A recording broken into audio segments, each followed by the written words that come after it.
Kaixo baratzazaleok, gaurko saioan 3 nekazari izanen ditugu protagonista.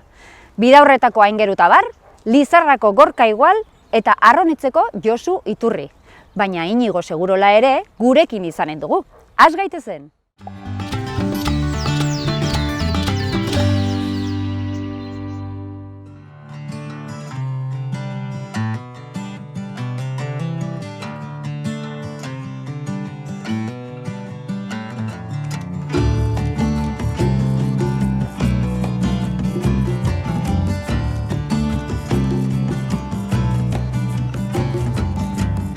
Kordela prest, baina prest zertarako Aingeru?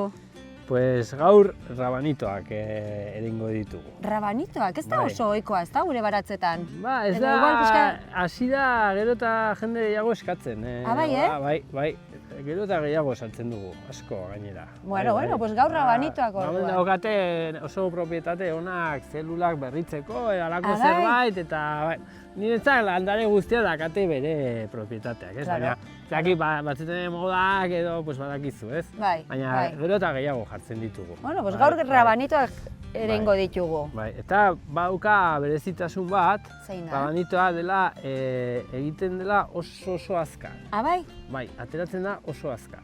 Gezurra ematen du, jartzen dituzu igual rabanitoak eta remolatxak egun berdinean, eta biltzen dituzu igual 20 egun lehenago edo kasi hilabete bat, bai.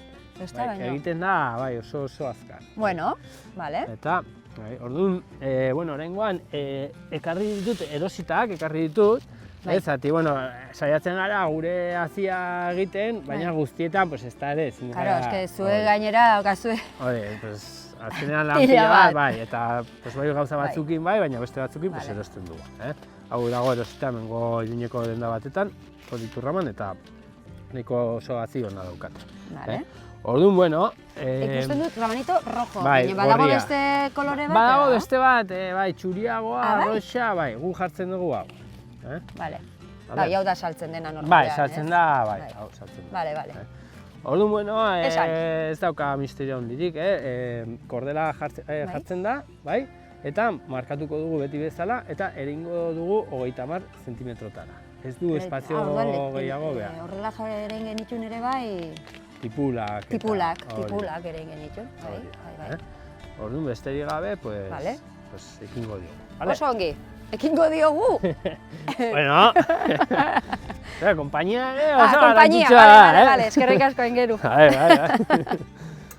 Orduan, bueno, behin kordela jarrita, arrastoak egingo ditugu.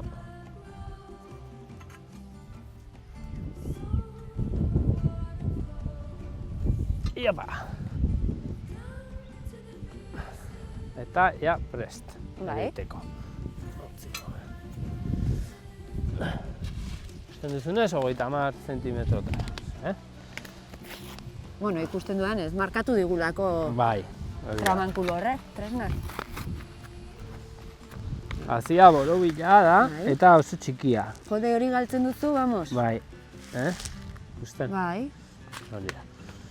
Orduan hau, gatza bezala, bota behar da. Horrela? Bai, eta nola egiten dena inazkar, prozesua, ez da jarri behar, ez da ere oso, ez dakit nola esan, jarri dezakezu nahiko estu egiterako orduan, egiten direlako. Jo, gezurra da irudi, horren hazi txikia, bai. Eta hain azkar horrelako neurri hartzea. Bai. Orduan.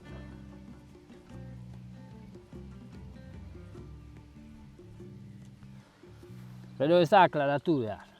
Aklaratu da... Zer da aklaratu? Aklaratu, adibidez, azenarioan eta horrela egiten da, baina gero bai utzi behar zaio, kendu behar zaio multzo handiak ateratzen badira, kendu behar zaio kompetentziaz egiteko bata bestearekin. Honi ez. Hau uzten duzu? Hau jazta, uzten da horrela, ja bildu arte. Aklaratu, gira, gaur ere beste gauza bat ikasi dugu.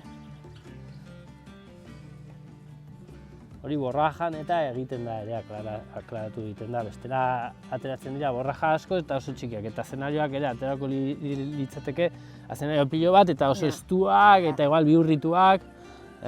Baina hemen... Eta zuk txukun ateratzen nahi zu dena. Txukun atera behar, gero sartzeko... Eta horrela, beteko no genituzke, 30 zentimetrotara hilara guztiak, Guztiak, hori da. Uste bat hemen.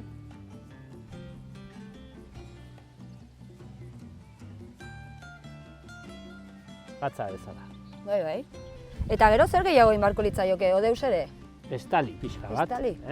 Estaliko diogu. Listo.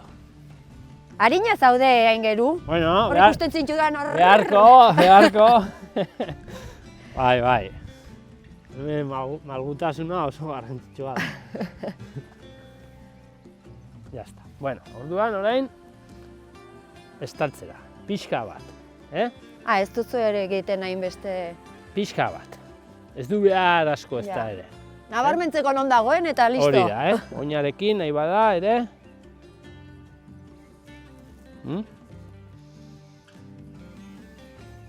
Rabanitoak. Bai. Oso goxoak dira, Nik ez daukatu itxura, nirik, ba? Ez, da, Erriberako ohitura bada. Bai. Erribera maila daukatu ohitura jateko. Iruñan orain hasi da zabaltzen. Orduan sakanara iritsi orduko? Ez dakit. Sakanan ez dakit. Zugata raroa zarete igual. Barkatu, nongo zara zu? Naiz eta bidaurretan egon? Badauka. Bale. Sustraia badauzka handikan, bai. Bai. Hori. Oso ongi. Zaborren bat ateratzen bada. Zabar gutxi daukazu zuek lur hauetan. Ez. Hemen... Nahiko garbi dago, bai. Ze garrantzi ematen dio zuen horri, ez da? Bai. Txukuntasuna eta bai, oso garrantzitsua da. Bueno, ez zuek ematen dio zuelako, baizik eta garrantzitsua delako berez. Bai, oso garrantzitsua da. Oso ongi. Bai. Rabanitoak. Hauek ere jaso imarko ditugu egunen batean, Hauek jateko gatza pixka batekin eta olio pixka batekin oso. Utxean, beraie bakarrik? Bai, horrela, gatza eta olioa. Oso onak. Kaso ingo ez dut. Pikatzen dute pixka bat, daukate puntu bat, Bai. pikantea, baina hori gustoen arabera. Ni gustora, bestelan ensaladan ere nahaztuta. Hori normalena, ez? Baina horrela, beraiek soiz horiek? Baita ere. Bale, ba. Eskerrik asko. Eta zer?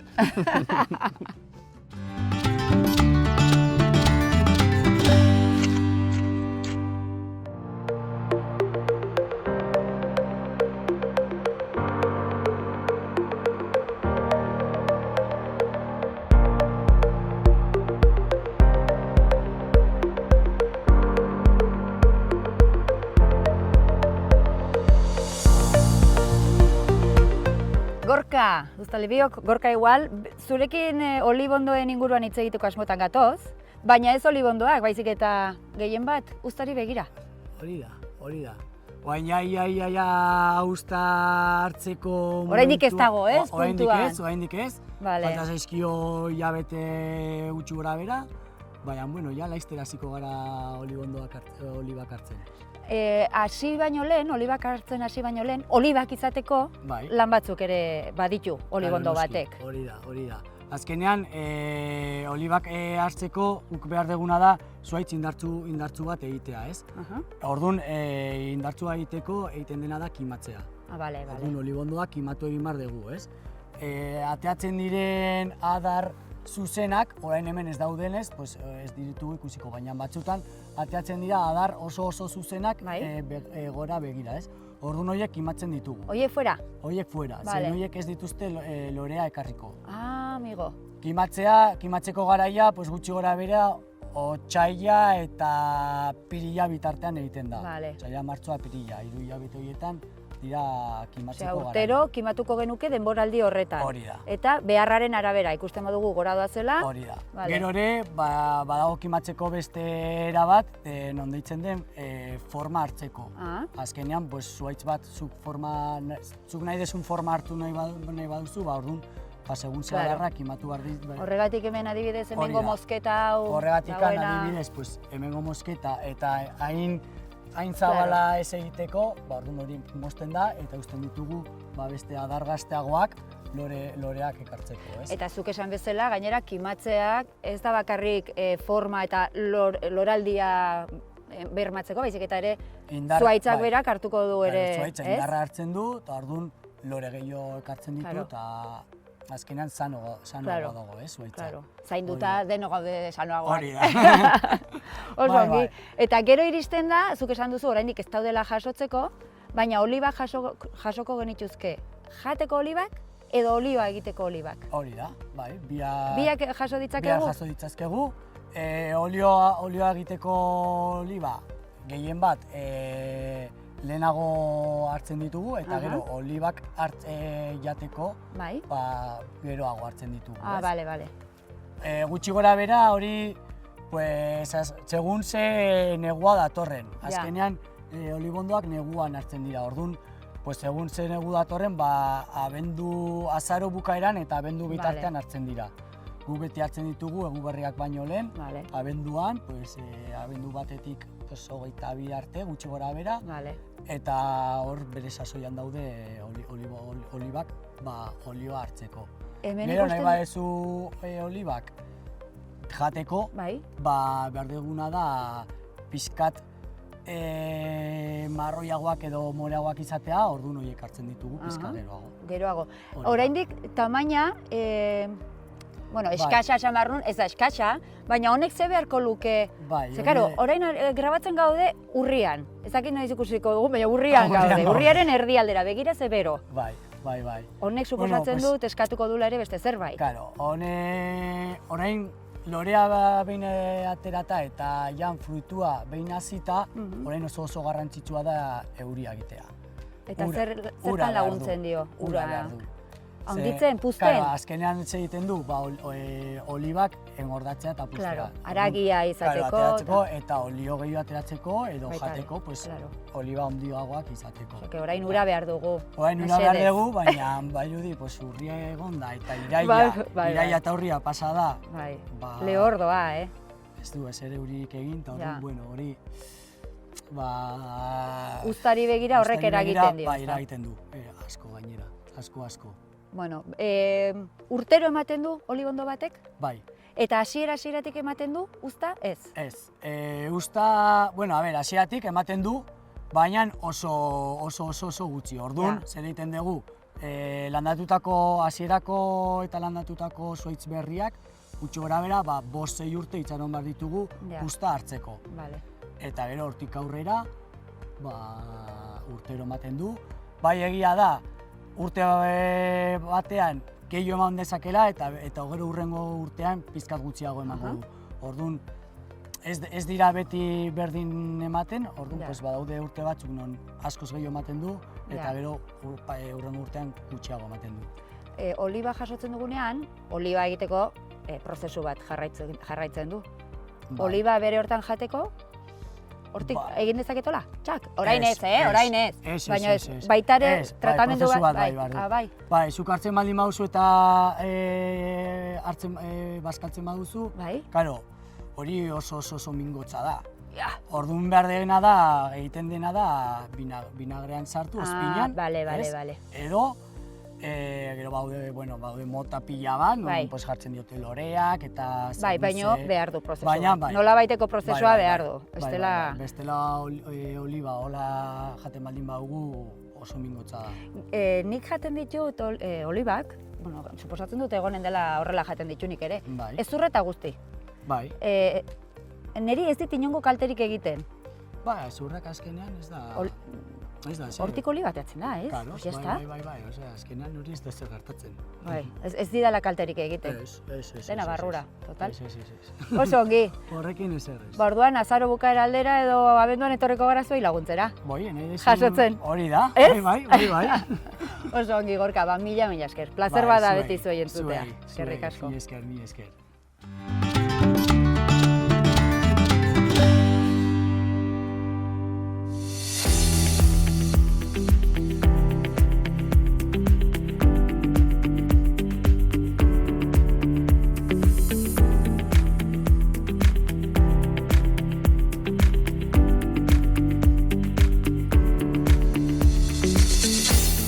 Josu, Iturri kontserbetako Josurekin gaude, Arronizen gaude, eta Nafarroan oso preziatua dugun pikillo piperraren munduan zabiltzate zuek.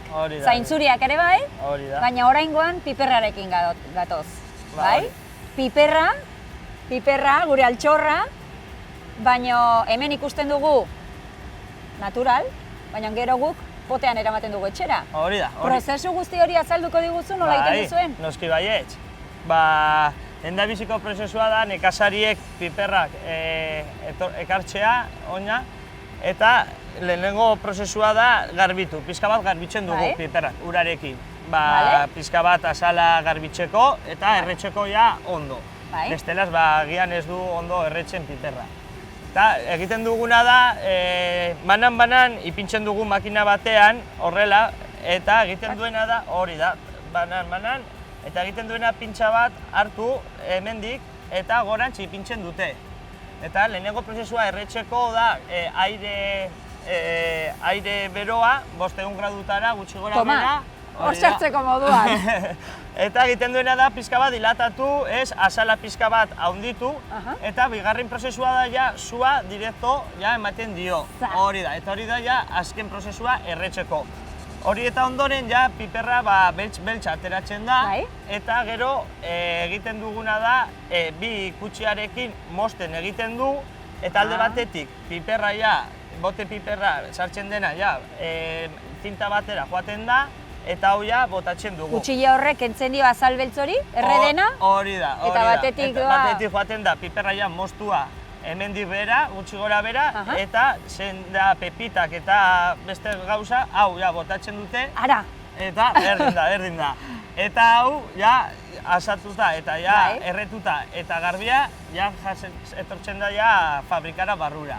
Hau kanpoan egiten da, zeren beroarekin eta humoarekin kanpoan egin behar da. Gero egiten duguna da, barruan, fabrika barruan, zita handi batean, langileak egiten dutena da hartu, ikusi ze garbia dagoen edo ez, zere makina garbitzen du, baina ez guztia. Gero banan garbitu behar dira. Eskuz, ja. Eskuz, hori eskuz. Mimoarekin sartzen gara. Zeren ez dugu urarik utilizatzen garbitzeko. Oso ongi. Bakarrik edo kutxioarekin edo bombo batzukin, baina uri gabe. Bestelaz, ura zaporeak entzen dio. Errazago garbitzen da, baina zaporeak entzen dio piperrari. Eta oso importantea da hori, piperra gorria izatea, gorri-gorria erretxerakoan, zeren gorriago egoten bada, zapore gehiago dauka, eta gero ura ez eukitzea garbitzeko. Gero, esaten duguna bezala, hartzen dute banan, garbitzen dituzte, eta alde batetik ipintzen dute piper osoak, eta beste aldetik piper zatiak. Apurtzen direnak, garbitzerakoan batzuk apurtzen dira.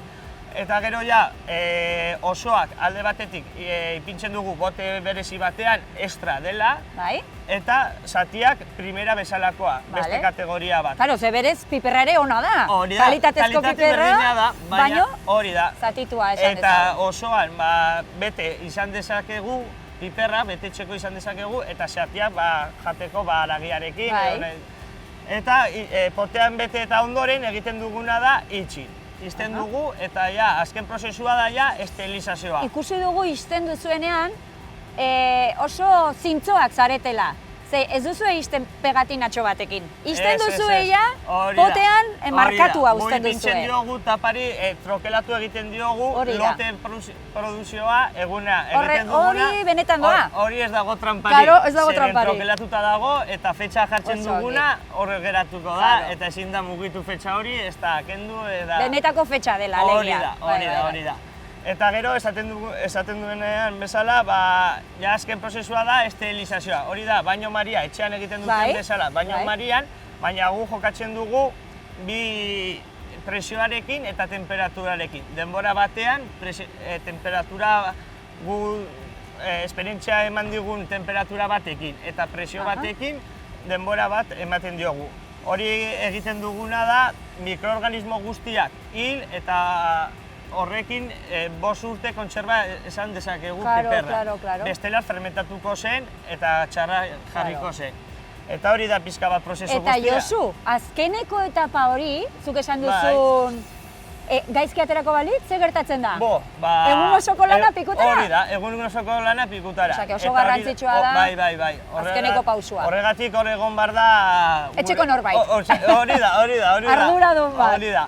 Zeren hori oso garrantzitsua da, eta ez apurtzea, zeren piperra denborarekin eta presioarekin egiten duzuna da puntu hori, nahi dugun puntu hori ematea piperrari. Bestelaz, ematen badiogu denbora asko, oso ez dauka aragia, egongo litzateke, aragiri gabe oso nola pasta bat aterako zen. Eta hori da, pixka bat, garrantzitsua, hori da nola egin kozido bat. Eman badiozu denbora justoa ez egiteko ez da asko, ez da gutxi. Eta gero ja, oberena edo oberena ez, garrantzitsuena da saltzea. Claro, bai, ez. Eta saltzeko zure aita da hemen 30 urte daramatzazu hemen. Zure aita Angel da, Angel Iturri ere, bai? Hori da. Berak hasi zuen, kontserba... Bera nola egon zen lan egiten Gipuzkoan eta Bizkaian, gero ezagunak egin zuen hor, eta etortzen zen jendea, eta pixka bat ahoz, jendea ja etortzen da hemen. Baina hori da kalitatea daukazuelako, Josu. Hori ez badaukagu kalitatea jendea zen etorriko. Oso ongi. 30 urte eman dituzue, zuk jarraipena ere ematen diozu, aita hemen duzu, aita eta Josu eta Angel. Laguntzeko dago, aita pixka bat. Baina, bueno, beste 30 urtek gutxienez opa dizkizuegu. Hori espero dugu, egotea. Mila esker, piperraren munduan horren erraz laguntzeagatik murgiltzen. Zuei, ni kantau egiten du. Bai, ez da. Eskerrik asko, Josu. Bale, zuri. Piperra.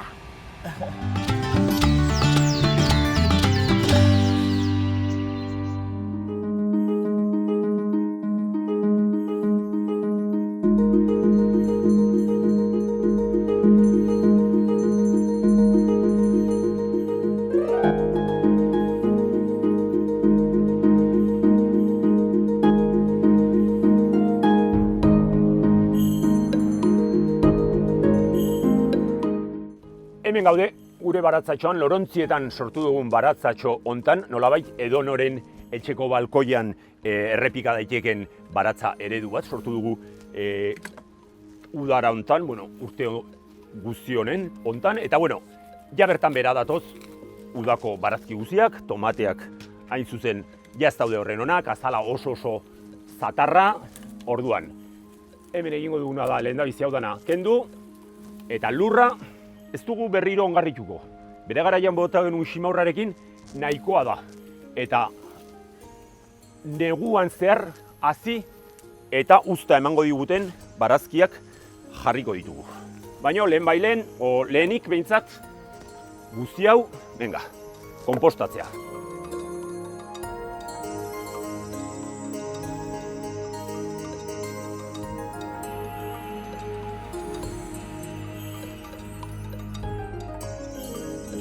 Landare guztiak kenduta gero, sustraiak ere atera behar ditugu. Baina, sustraien artean gelditzen den lurra edo sustratoa berriro lorontzira bueltatu dadila. Eta hori bai, sustraiek sortu duten zepelioia edo lurrari ematen dioten trinkotasun hori hautsi egingo dugu eta lurra arindu edo zer landatu aurretik. Baina, ximaur horri esker, benetan, lurrau ongarritua gelditzen da urte oso baterako. Eta egia da, Eta egia da.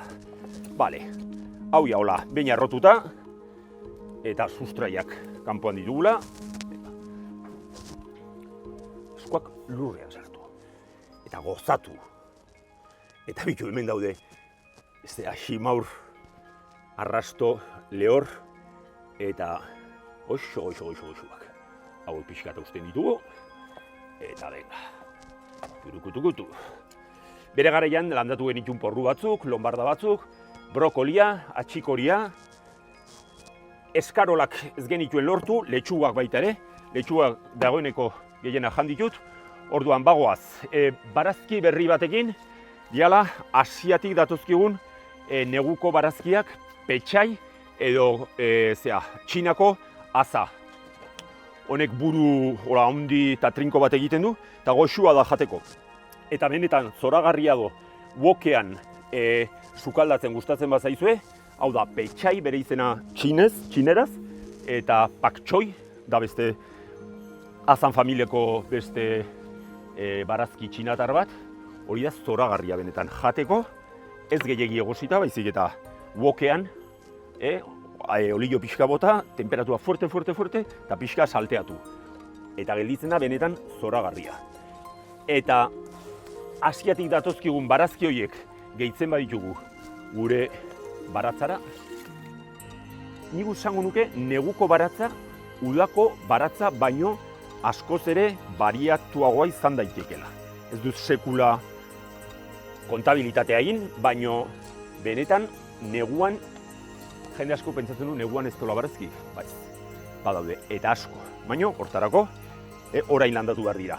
Udaran asko, eta beste batzuk udazkenan. Eta bukatzeko eskarolatxo bat. 4 barazki hauekin, abarkatu ez dut aipatu, azelga gorria. Hasi ginen tomate azpitan koloretako azelga jartzen, azelga gorria jarriko ditugu oraingoan, porque benetan ni txundituta gelditu naiz, azelga horiek ze goxoak zeuden.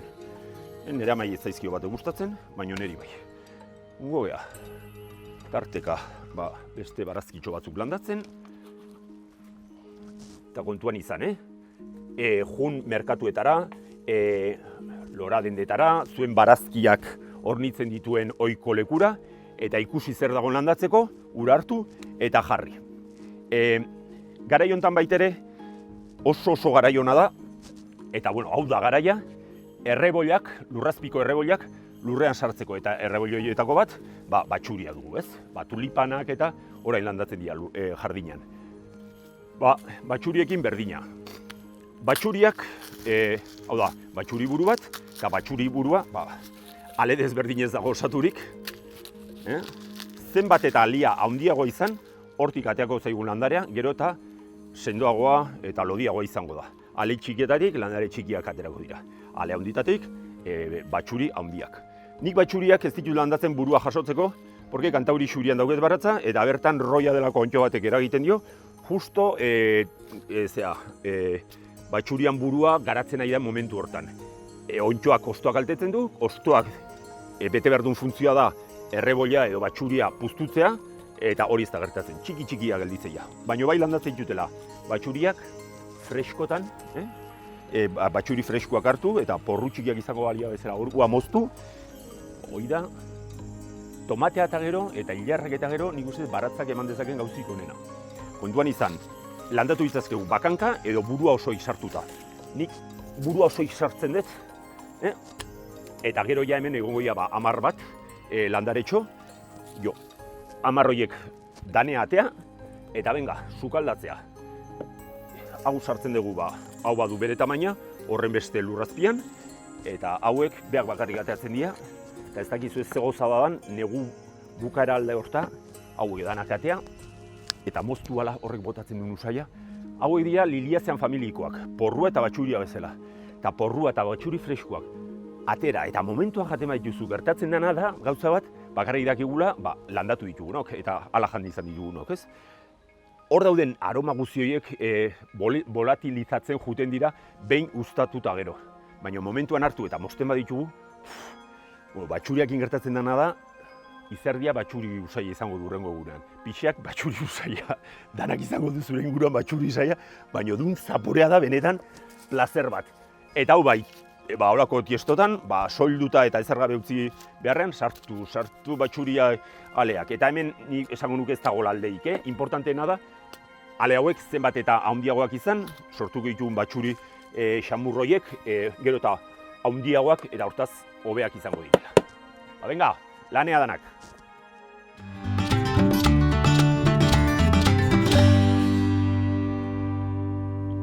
Gaurko saioan ikasi dugu rabanitoak nola erein. Olibak noiz eta nola jaso ere azaldu digute. Ezagutu dugu piperrak erre eta biltzeko prozesua. Eta lorontzi eta neguko uztaren inguruan ere jakin ditugu gauza ezberdinak. Datorren ostiralean gauza gehiago, azkena atala, ez utzik egin, ostiral arte!